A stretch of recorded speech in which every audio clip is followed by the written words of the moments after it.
ส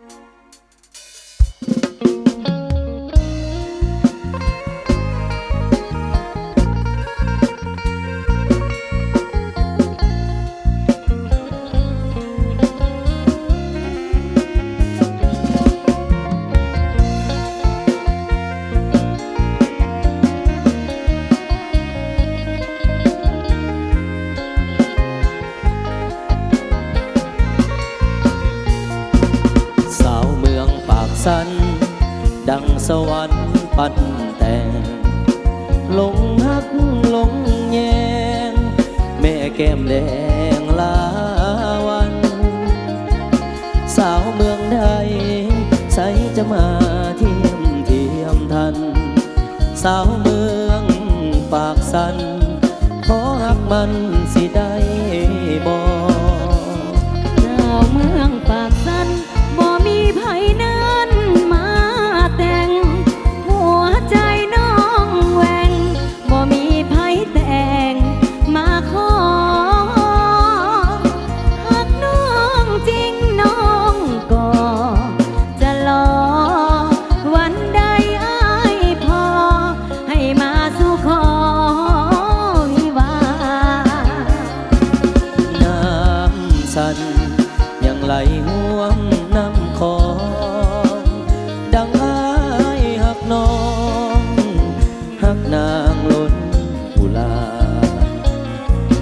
น้องคือกันเปรียบดังสายทาราหากมัวมัดสาดังนาวาแคมฟังน้องอยู่ปากสันนอนยังฝันเห็นหน้าคอยวันวิวาห์ที่จะมาดังหวัง ออกพรรษาอายจะมาสู่ขอนางอย่าให้อายผิดหวัง ขอให้น้องนางจงตั้งใจรอ ขออนุญาตเรียนเชิญทุกท่านเกี่ยวกันเด้อเอาเกี่ยวเอาส้มเอาใส่ให้ครูเบาสาวเลยกันเด้อ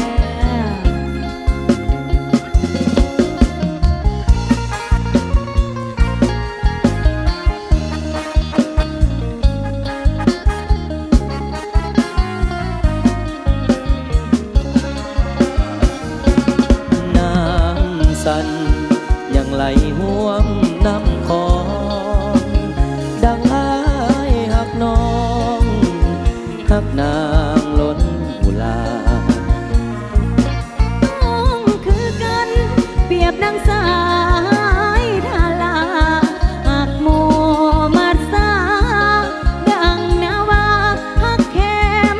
ฟังน้องอยู่ปากสันนอนยังฝันเห็นหน้าคอยวันวิวาห์ที่จะมาดังหวัง ออกพรรษาอายจะมาสู่ขอนางอย่าให้อายผิดหวัง ขอให้น้องนางจงตั้งใจรอ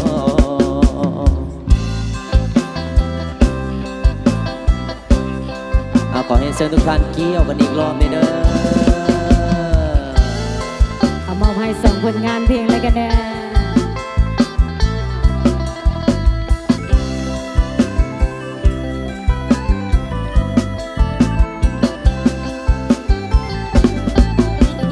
โอ้สาวงามเมียแก้มแดนเหนือปาชนะทุกเมื่อสาวเมืองเหนืออบเอื้ออารีฮักกันเล่นแกนเป็นแฟนแสนซื่อ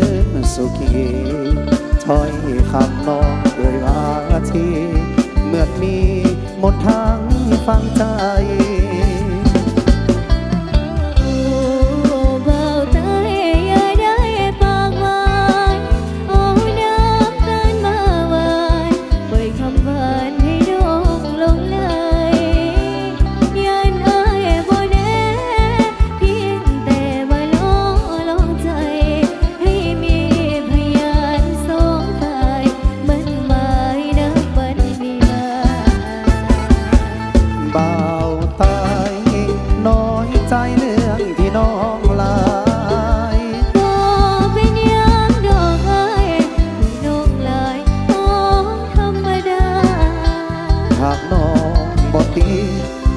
นดีฝากดวงสิวา ดาวเดือนนี้นะโอ้ยวันวิวาทของเธอผู้ใหญ่ของน้องเห็นดี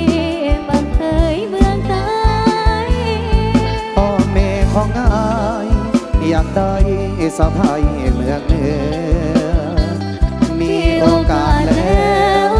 สองเฮาพร้อมพากันเลืออย่าพอ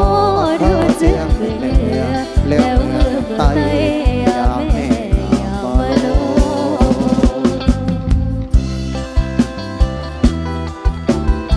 พวกเยนเซินแขกประดานทานเกี้ยวกันเด้อเกี้ยวอโศกอไซเกี้ยวหากเอามีกันแล้วกันเด้อ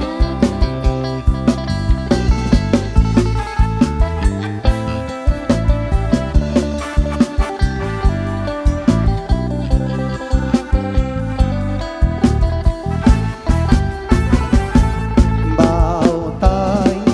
น้อยใจเรื่องที่น้องลาย ดวงเป็นยังดวงเอ้ยพี่นุ่งลายของธรรมดา หากน้องบ่ตีอายยินดี